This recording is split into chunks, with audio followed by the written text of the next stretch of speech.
جس طرح چین کے بادشاہ کو خاقان، روس کے بادشاہ کو زار، روم کے بادشاہوں کو کیسر اور ایران کے بادشاہ کو کسریٰ کہتے تھے، اسی طرح قدیم مصر کے بادشاہوں کو فرعون کہا جاتا تھا۔ حضرت موسیٰ علیہ السلام کے دور میں جو فرعون تھا اس کا نام ولید بن مصعب تھا، جبکہ مصری روایتوں میں اس کا نام رمیسس الثانی لکھا گیا ہے۔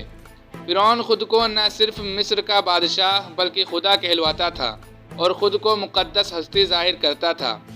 وہ اپنی رعایا سے کہا کرتا تھا کہ میں تمہارا سب سے بڑا رب ہوں۔ وہ نہایت ہی ظالم، سرکش اور متکبر تھا۔ وہ لوگوں کو چھوٹی چھوٹی غلطیوں پر سخت ترین سزائیں دیا کرتا تھا۔ فرعون کی حکومت میں بنی اسرائیل کی حالت بدترین تھی۔ ان سے مصر کے تمام عہدے چھین لیے گئے تھے اور ان پر قبطی لوگ بے انتہا ظلم و ستم ڈھاتے تھے۔ بنی اسرائیل کی تعداد کئی لاکھ ہونے کے باوجود مصر میں ان کی حیثیت صرف غلام کی تھی۔ فرعون نے یہ حکم جاری کیا تھا کہ لوگ اس کے آگے سجدہ کریں گے، اور بنی اسرائیل میں سے جو شخص بھی اسے سجدہ کرنے سے انکار کرتا وہ اسے کھولتے ہوئے تیل میں ڈال دیا کرتا۔ اللہ نے حضرت موسیٰ علیہ السلام کو محبوس کیا۔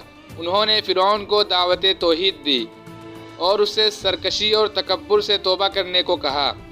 حضرت موسیٰ علیہ السلام اور حضرت ہارون علیہ السلام دربار فرعون میں گئے اور فرمایا، ہم دونوں تمہارے رب کے رسول ہیں، ہمارے ساتھ بنی اسرائیل کو جانے دو اور سلامتی اس آدمی پر جو راہ حق کی پیروی کرے۔ فرعون کہنے لگا، تمہارا رب العالمین کون ہے؟ موسیٰ علیہ السلام نے کہا، وہ آسمانوں اور زمین کا رب ہے، اگر تمہیں اس بات کا یقین ہو۔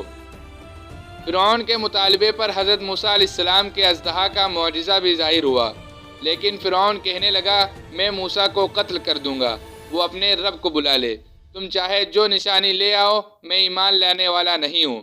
لہٰذا اللہ نے فرعونیوں پر ٹڈیوں، جوؤں، میںڈکوں اور خون کا عذاب بھیجا، جو موسیٰ علیہ السلام کے نبوت کی واضح نشانی تھی، جس سے وہ مصائب میں مبتلا کر دیے گئے۔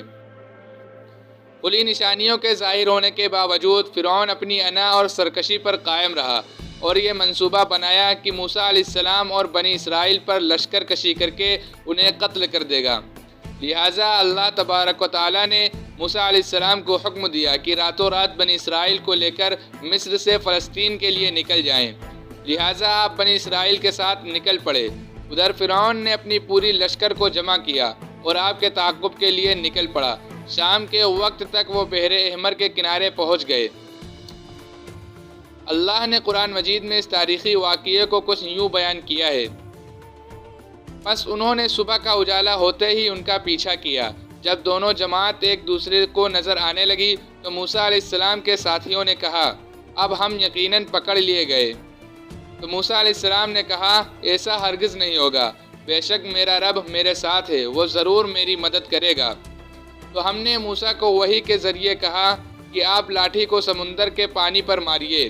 انہوں نے ایسا ہی کیا اور سمندر دو حصوں میں پھٹ گیا اور ہر ایک حصہ ایک بڑے پہاڑ کی مانند ہو گیا۔ ہم دوسروں کو بھی اس کے قریب لے آئے اور موسیٰ اور ان کے تمام ساتھیوں کو ہم نے بچا لیا، پھر دوسروں کو ڈبو دیا۔ یقیناً اس واقعے میں ایک نشانی ہے۔